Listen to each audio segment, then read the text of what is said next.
Hello friends, welcome to my YouTube channel the web education. So friends, এই মুহূর্তে আপনাদের জন্য একটা গুরুত্বপূর্ণ বিগ আপডেট শেয়ার করব। সেটা হচ্ছে পশ্চিমবঙ্গ যে রাজ্য বাজেট কালকে পেশ হয়েছে 26-27 অর্থবর্ষের জন্য, সেই বাজেটের সম্পূর্ণ অংশটাই পিডিএফ আকারে আপনাদের সামনে তুলে ধরার চেষ্টা করব। সেখান থেকে কিছু গুরুত্বপূর্ণ তথ্য যেটা আপনারা থাম্বনেলের মধ্যে দেখতেই পাচ্ছেন, সেটা হচ্ছে কোন কোন অস্থায়ী কর্মীদের বেতন বৃদ্ধি পেয়েছে, এবং এটাই সবথেকে চর্চিত বিষয়। অনেকে কমেন্ট করছেন, যে জানার চেষ্টা করছেন অনেক কিছু যে ধোঁয়াশার মধ্যে রয়েছে। তো সেই বিষয়গুলো একদম ডিটেলস আলোচনার চেষ্টা করব। বাজেটটা সম্পূর্ণ নিয়ে এসেছি আপনাদের সামনে, যেখানে আইসিডিএস, আশাকর্মী, এনভিএফ, সিভিক, ভিআরপি, প্রাণীমিত্র, green police, para teacher, SSK, MSK, এই সমস্ত বিষয়গুলো এক এক করে তুলে ধরার চেষ্টা করব। তো সকলে ভিডিওটা শেষ পর্যন্ত দেখবেন, কেউ স্কিপ না করে।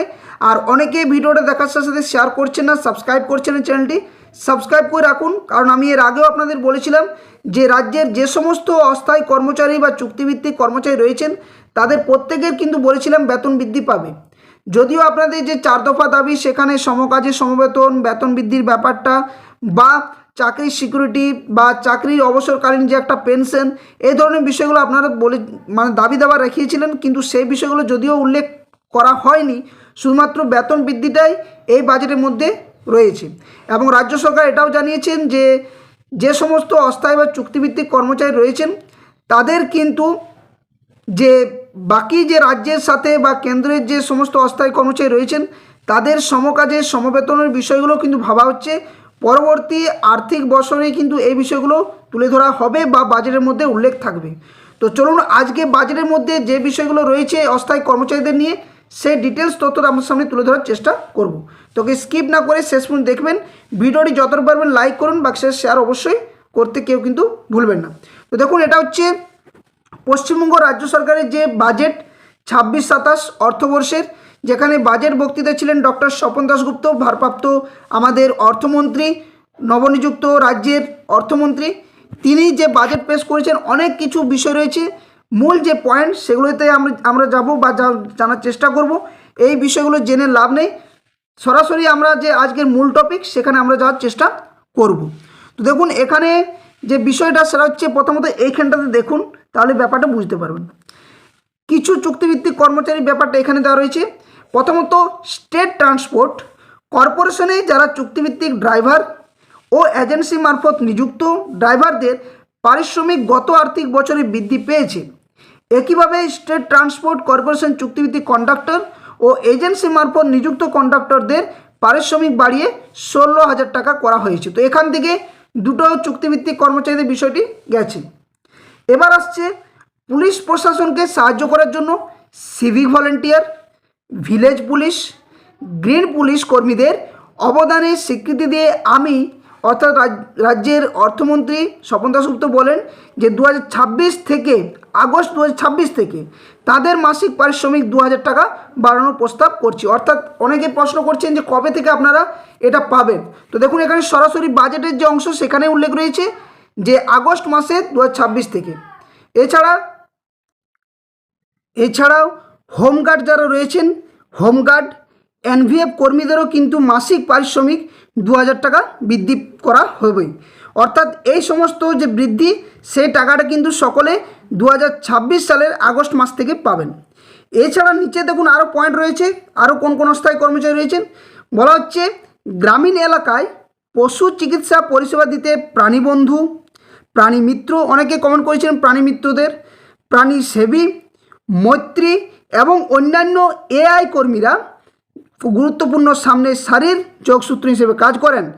এদের কাজকে স্বীকৃতি দিতে এদের পারিশ্রমিক হিসেবে মাসিক 2,000 টাকাও বাড়ানো প্রস্তাব রাখছে, এটা বলা হয়েছে।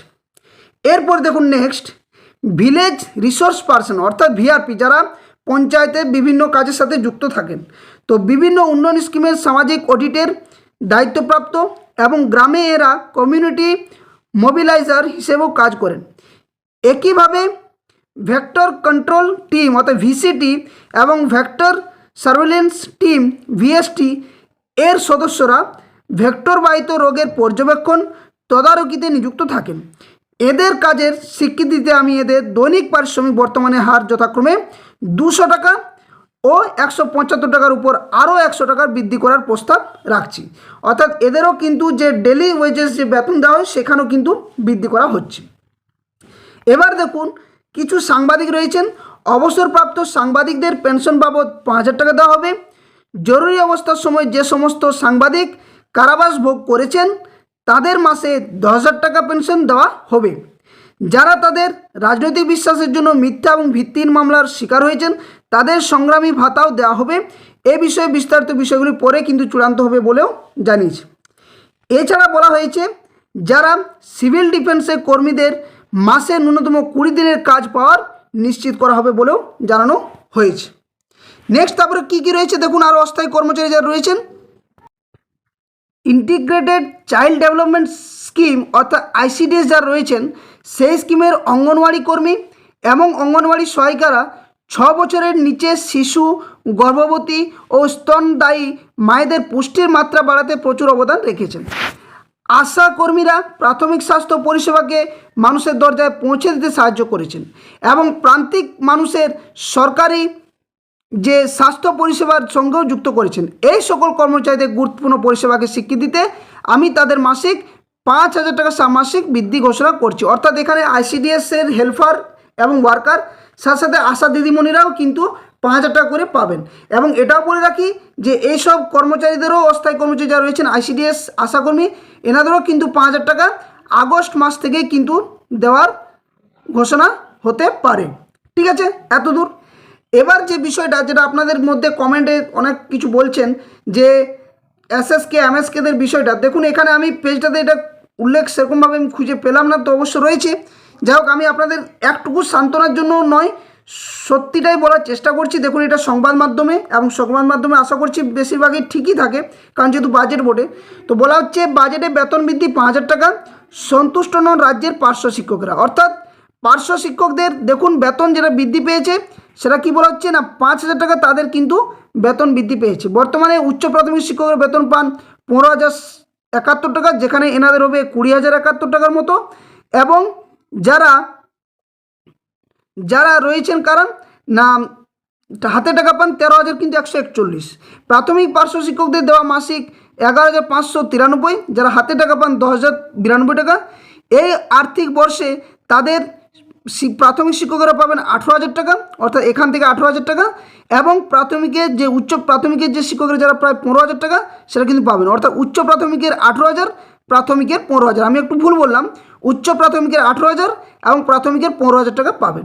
এছাড়া এসএসকে এমএসকে বা আরও যে সমস্ত ডিপার্টমেন্টে কন্ট্রাকচুয়াল কর্মচারী রয়েছেন তাদের প্রত্যেকেরই কিন্তু বেতন বাড়বে। তার কনক্লুশনটা একটাই বলবো যে যেহেতু অস্থায়ী কর্মচারীদের বেতন বৃদ্ধি পেয়েছে মানে শুধু একটা শ্রেণীর নয়, প্রত্যেক শ্রেণীর কিন্তু অস্থায়ী কর্মচারী বা চুক্তিভিত্তিক কর্মচারীদের বেতন বৃদ্ধি পেয়েছে। এটা আপনারা কিন্তু মাথায় রাখবেন, কারণ গতকালকের যারা আমার একটা ভিডিও দিয়েছিলাম দেখেননি, দেখে নেবেন, যে উল্লেখ রয়েছে বাজেট পেশ হওয়ার পর রাজ্যের মুখ্যমন্ত্রী স্বয়ং সাংবাদিক বৈঠক করে বলেন যে প্রত্যেক অস্থায়ী কর্মচারীদের বেতন বৃদ্ধি পাবে। একটা তথ্য উঠে আসছে যে ছাঁটাই প্রক্রিয়া, অনেক মুখ্যমন্ত্রী উপমা দিয়ে বলেছেন যে অনেক কর্মচারী বিভিন্ন রাজ্য সরকার সময় বিভিন্ন ক্যাডারের ভিত্তিতে বিভিন্ন দ্বিতীয় তৃতীয় ব্যক্তির দ্বারা নিযুক্ত হয়েছেন।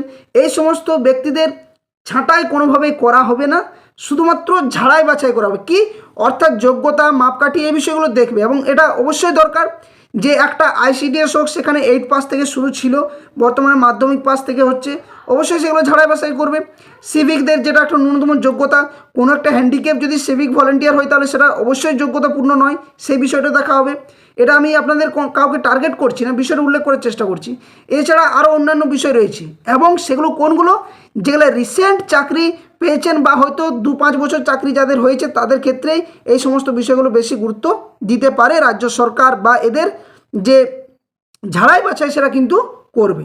বাকি যাদের হয়তো 20 বছর 25 বছর চাকরি হয়ে গেছে, কোনোভাবেই রাজ্য সরকার কেন সুপ্রিম কোর্ট হাইকোর্ট কোথাও বলবে না যে এই সমস্ত অস্থায়ী চুক্তিভিত্তিক কর্মচারীদের ছাঁটাই করা হোক। কারণ আপনাদের প্রতিবেদন আমি দেখিয়েছিলাম ভিডিওতে যে উমাদেবী মামলা যেটা সুপ্রিম কোর্টে ছিল, সেখানে 10 বছরের অধিক চাকরিরত কর্মচারী যারা রয়েছেন অস্থায়ী, তাদের কোনোভাবেই চাকরি থেকে বিচ্যুত করা যাবে না। সেই বিষয়গুলো কিন্তু উল্লেখ করেছিলাম আগে। যারা দেখেন রীতিমতো ফলো করেন চ্যানেল, তারা বুঝতে পারবেন। তো এই হচ্ছে সম্পূর্ণ তথ্য, যেখানে অস্থায়ী কর্মচারীদের বেতন বৃদ্ধি পেয়েছে, এবং এটা আমি আপনাদের বারংবার বলেছিলাম।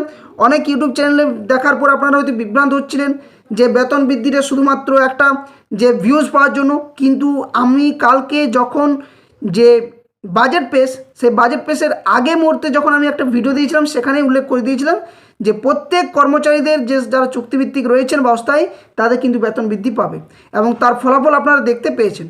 তো অবশ্যই এই ধরনের সঠিক অথেন্টিক আপডেট তথ্য পাওয়ার জন্য চ্যানেলটি সাবস্ক্রাইব করে পাশে থাকা বেল নোটিফিকেশন করবেন, যাতে করে সঠিক সময় আপনার সামনে সঠিক আপডেটটি উপস্থাপন করতে পারি। তো এখানে যাদের বেতন বৃদ্ধি পায়নি সেই বিষয়টা এই জন্য উল্লেখ করেছি, কারণ অনেকেই দ্বন্দ্বের মধ্যে ছিলেন। তো বলে রাখি, প্রত্যেক অস্থায়ী চুক্তিভিত্তিক কর্মচারীদের বেতন বৃদ্ধি কিন্তু পেয়েছে। তবে হ্যাঁ, টাকার পরিমাণটা সবার এক নয়, কারো 5,000, কারো 2,000, কারো ডেলি ওয়েজেস রয়েছে, এই হিসাবে কিন্তু বৃদ্ধিটা পেয়েছে।